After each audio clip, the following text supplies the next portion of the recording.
प्रिय मित्रों, good morning, जय हिंद सबको। आप सब कैसे हो? आप सब बहुत अच्छे होंगे और एग्जाम को ध्यान में देखते हुए क्लास कक्षा 10 का अपन चैप्टर कर रहे हैं। वो कर रहे हैं सांख्यिकी वाला, जिसमें इम्पोर्टेंट बातें अपन बता रहे हैं कि क्वेश्चन किस तरह से बनेगा और किस तरह से क्वेश्चन आ रहे हैं। सबसे अधिक नंबर की सांख्यिकी जो प्रश्नावली है उसमें से क्वेश्चन छोटे और बड़े किस तरह से आते हैं, ठीक है ना। सबसे पहले अपने इससे पहले जो क्लास हुई थी उसमें समांतर माध्य यानी मीन के बारे में, माध्य के बारे में जानकारी प्राप्त की थी। छोटे बड़े क्वेश्चन सब इस तरह से क्वेश्चन पूछे जाएंगे। आज अपन करते हैं मीडियन के बारे में, मतलब मध्यिका के बारे में क्वेश्चन की जानकारी प्राप्त करेंगे। इसमें कैसे क्वेश्चन पूछेंगे, ठीक है ना। अब देखो, वैसे आपकी तैयारी बहुत अच्छी होगी और फॉर्मूले वगैरह सब याद होगा और बेसिक भी बहुत अच्छी तरह से, टेबल स्क्वायर वगैरह सब चीज़ें आपको बहुत अच्छी करनी है, और क्योंकि बेसिक भी बहुत मायने रखता है। इसके बाद मैं ये आपको एक बात कहना चाहता हूँ कि मध्यिका क्या होती है। अब मध्यिका के बारे में पढ़ेंगे। मीडियंस, मध्यिका जो दिए हुए आंकड़े हैं,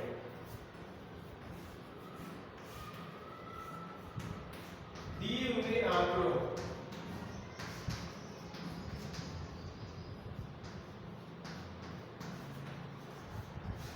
आरोही अवरोही क्रम में, आरोही या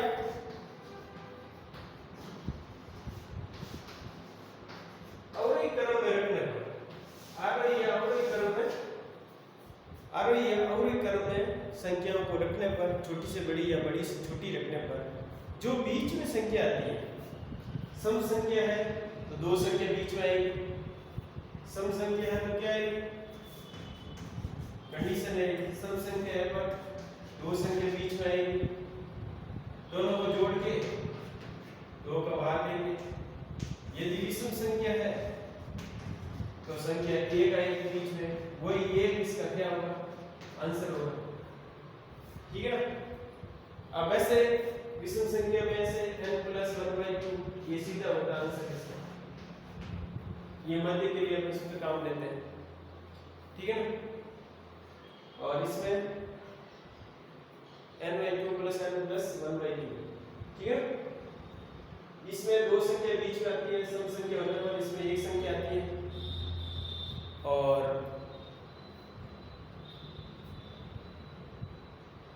वैसे समांतर माध्य का आपको काल्पनिक माध्य मान के क्वेश्चन पूछ सकता है। मैं उसमें थोड़ा बताया नहीं था, इसमें ध्यान रखना कि जो माध्य मीन के अंदर आपको काल्पनिक माध्य पूछ सकता है या डायरेक्ट माध्य पूछे तो ये वैसे करना, नॉर्मल विधि से काल्पनिक माध्य का तो एक संख्या मान कर करना। अब माध्य के अंदर छोटे क्वेश्चन क्या पूछेगा, मीडियन के अंदर, मध्यिका के अंदर छोटे क्वेश्चन क्या आएगा। छोटा क्वेश्चन ये आएगा कि मध्यिका किसको बोलते हैं, परिभाषा पूछ लेगा, किससे डिनोट करते हैं, m से डिनोट करते हैं। अरे या अवरोही क्रम में संख्या को आप लोग व्यवस्थित करने पर जो संख्या बीच में आती है उसको अपन मध्यिका बोलते हैं। इसको अपन सम और विषम आने पर, अलग कंडीशन आने पर, विषम संख्या आने पर उसको सीधा अपन n+1/2 कर देते तो बीच में आ जाता है। जैसे 10 संख्या ली, कितनी हुई, 10 संख्या ली हुई।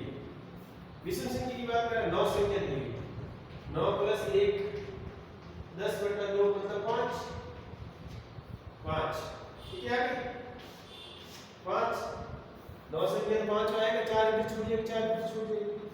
यदि आपके पास 10 संख्या है तो दो संख्या आएगी, 5 और छोटी संख्या आएगी, 5 और छोटी संख्या आएगी। 10 संख्या आपके पास है तो 5 और छोटी संख्या को जोड़ के अपन भाग दें, ठीक है ना, तब उसका वो मीडियन आएगा। तब क्या आएगा, मीडियन आएगा 5/5, 5/5, ठीक है। अब इसके बाद इसमें ये तो एक सीरीज नॉर्मल क्वेश्चन हो गया, ये दिए हुए आंकड़ों को आरोही या अवरोही क्रम में व्यवस्थित करने पर,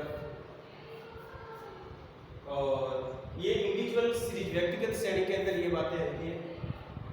और विषम समानता क्या होगी। अब आपके पास फ्रीक्वेंसी भी आ रही है, बारंबारता आती है,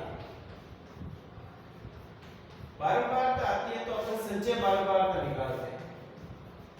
क्या निकालते हैं? संचय बारंबारता।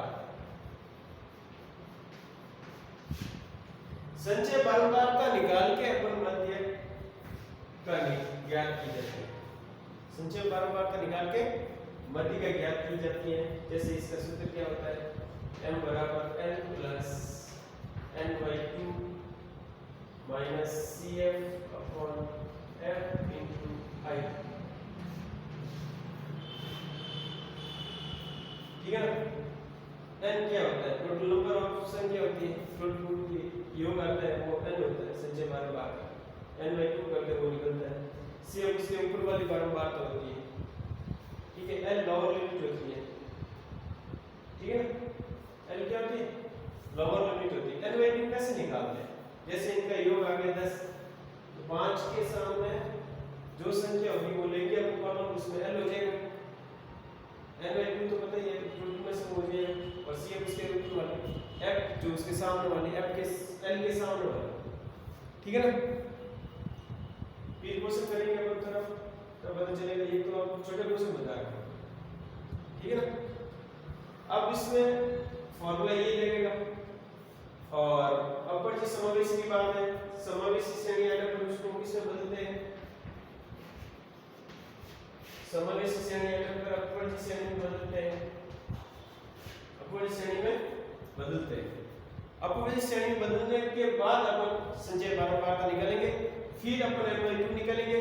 n/2 निकालने के बाद अपन l और cf वगैरह i वगैरह निकालते हैं। i क्या होता है, इंटरवल होता है, f फ्रीक्वेंसी होती है, n लोअर लिमिट होता है, n/2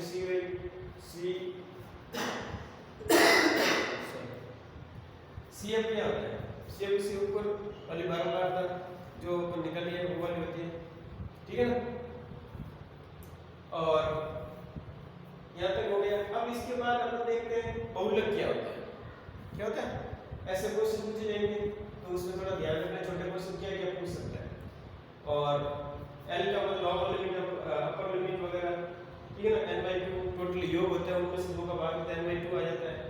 और cf से जो n/2 चुनते हैं अपन, जो मध्य का लाइन उनमें से उसके ऊपर वाली एक cf होता है। और i अंतराल जो टोटल अंतराल चल रहा है वो i होता है, 10 से 20 कितने का अंतराल चल रहा है।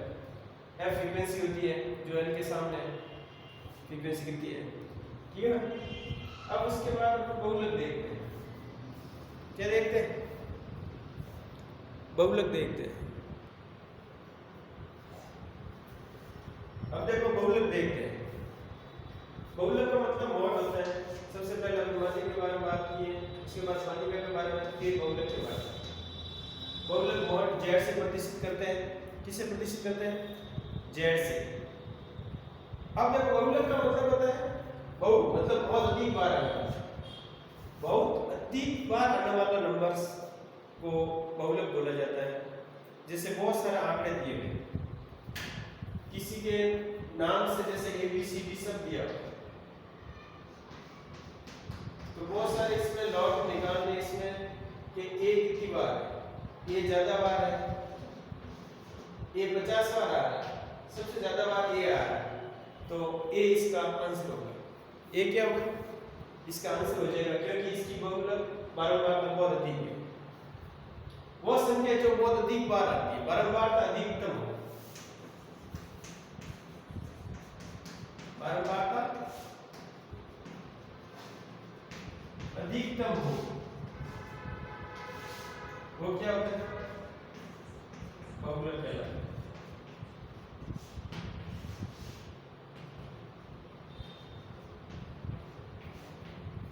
वो क्या कहलाता है, बहुलक कहलाता है। जैसे अपन कोई भी, जैसे क्लास के अंदर बच्चों के मार्क्स कभी कभार आ जाते हैं या 10 में से 9, काफी दिनों के आए बहुत ज्यादा बार। जैसे क्लास के अंदर 50 बच्चे हैं, 40 बच्चे हैं, 40 बच्चों के 10 में से 10 जनों के आए, 10 में से 9 20 जनों के पीछे कितने बचे? 30 पैसे कवर हो गए, पीछे 10 ही बचे और बाकी वालों के 8 आए। ये 20 का है, ये 10 में से 10 है, ठीक है ना, और ये 8 है, ये 10 बचे, ये 20 बचे, ये 10 बचे, ठीक है ना। तो अधिकतम बारंबारता किसकी होगी? 9 की होगी। किसकी होगी? 9 जो होगा वो अधिकतम बारंबारता होगा। और इसमें सूत्र आपको सीधा इंडिविजुअल से रीच का आता है, तो सीधा कुछ भी नहीं करना है। जो अधिक बहुत सारा डाटा दिया हुआ है, अधिक संख्या कौन सी आ रही है, अधिक बार कौन सी आ रही है, वो उसका अपन आंसर ढूंढेंगे कि कौन अधिक बार आ रहा है, ये आ रहा है, बी आ रहा है, सी आ रहा है, ठीक है। और उसके बाद फॉर्मूला बेस कैसे बनेगा? इसके बाद सेकंड क्वेश्चन फ्रीक्वेंसी का बनेगा। फ्रीक्वेंसी और बारंबारता x आई एफ आई दिया हुआ, जिसमें फ्रीक्वेंसी अधिकतम है f और x में से, f और x में से फ्रीक्वेंसी अधिकतम इसकी है, इसकी 10 है, तो ये आंसर हो जाएगा, ठीक है ना। 5 इसका आंसर हो जाएगा। बहुत सारे फ्रीक्वेंसी है, अधिकतम बारंबारता 10 आ रही है, तो उसके सामने वाला उसका आंसर हो जाएगा। फिर अंतराल में जो इंटरवल अंतराल में चल रहा है, अंतराल में कैसे अपन ज्ञात करेंगे? जैसे 0 से 10 चल रहा है या फ्रीक्वेंसी चल रही है, तो उसमें क्या करेंगे? उसमें अपन सूत्र के द्वारा ही हल करेंगे। इसके द्वारा, सूत्र के द्वारा। उसमें देखें तो बारंबारता अधिकतम ही है, माने कि बारंबारता ये वाली है, तो उसमें L चुना जाएगा। फिर क्या चुना जाएगा? या F0 होगा, F1 होगा, F2 होगा, फिर IB होगा। क्या होगा? IB होगा। तो उसका फॉर्मूला आपको याद भी होना चाहिए। जैसे Z बराबर क्या है? L0 या plus F1 minus F0 2F1 minus F0 F2 into I। ये आपके अंतराल में चलता है, तब ये सूत्र आपके काम देते हैं। इंटरवल में यदि फ्रीक्वेंसी वो चल रही है, तो ये चीजें आप काम लेंगे।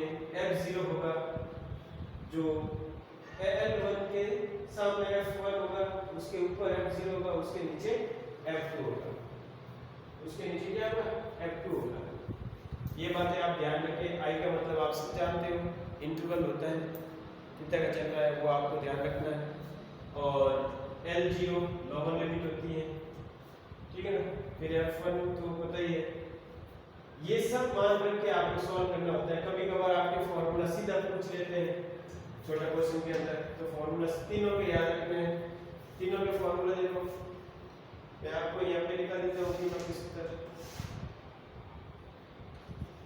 xi बराबर summation of xi upon n, या कैपिटल N लिख सकते हैं।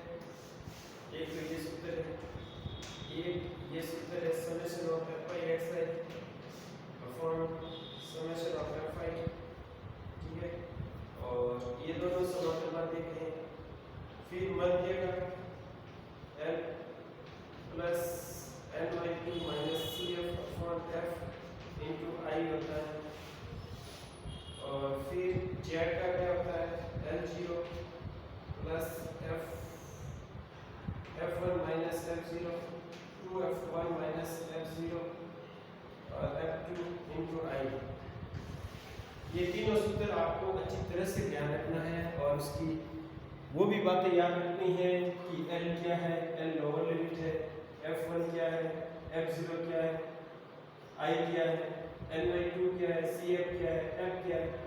देखो N/2 तो वो होता है जो हम संचय बारंबारता चुनते हैं, उनका योग नष्ट में आता है। ये फ्रीक्वेंसी का टोटल में से 2 का भाग देता है, वो N/2 होता है। CF जो संख्या अपने CF मध्य की मीडियन की जो लाइन में आ रही है, उससे ऊपर वाला जो नंबर होता है वो CF कहलाता है। F फ्रीक्वेंसी होती है, लोअर लिमिट के सामने फ्रीक्वेंसी होती है। I अंतराल होता है, F फ्रीक्वेंसी होती है, XI वो डाटा आंकड़े होते हैं, ठीक है ना। ये बातें आप सब याद रखनी है। फिर ये मित्रों छोटी छोटी बातें इसमें पूछेंगे, बड़े क्वेश्चन अपन और हल करेंगे, क्योंकि ये चैप्टर थोड़ा बड़ा है, इसलिए मैंने छोटे क्वेश्चन पहले करा दिए हैं। छोटे क्वेश्चन कैसे पूछेंगे, इसमें प्रत्येक आपको हर चीज हर पॉइंट आपको याद रखना पड़ेगा, ठीक है ना, क्योंकि इसमें छोटा क्वेश्चन भी पूछेगा, बड़ा क्वेश्चन भी पूछेगा, क्योंकि ये 13 नंबर के 8 क्वेश्चन आएंगे और ये तो प्रश्नावली आपके सब आगे ऑल एग्जाम में आने वाली है, कंपटीशन एग्जाम है, तो इसलिए इसको तो बहुत अच्छी करनी है, ठीक है ना। और अभी तो अच्छी करनी है क्योंकि नंबर अभी आपको अच्छा लाना है, ठीक है ना, आगे तो अपन देखेंगे, पहले अभी आपको 100% बहुत अच्छी करनी है, ठीक है ना। अभी अच्छी करोगे, नंबर अच्छे आएंगे तो आप अपना आप आगे अच्छी हो जाएगी, ठीक है ना। सबको ऑल द बेस्ट। जय हिंद प्रिय मित्रों, और तैयारी अच्छी चल रही होगी, मुझे पूर्ण विश्वास है, और आशा नहीं बल्कि पूर्ण विश्वास है आपकी तैयारी बहुत अच्छी चल रही है और प्रैक्टिस भी आप बहुत अच्छी तरह से कर रहे होंगे। और मैंने कोर्स आपको दिसंबर में ही खत्म कर दिया था क्योंकि वो आप साथ साथ कर रहे होंगे और उसी प्रैक्टिस भी आप टेस्ट क्वेश्चन पेपर भी आपने काफ़ी हल कर चुके हैं। थैंक यू मित्रों, ओके, ऑल द बेस्ट। जय भारत।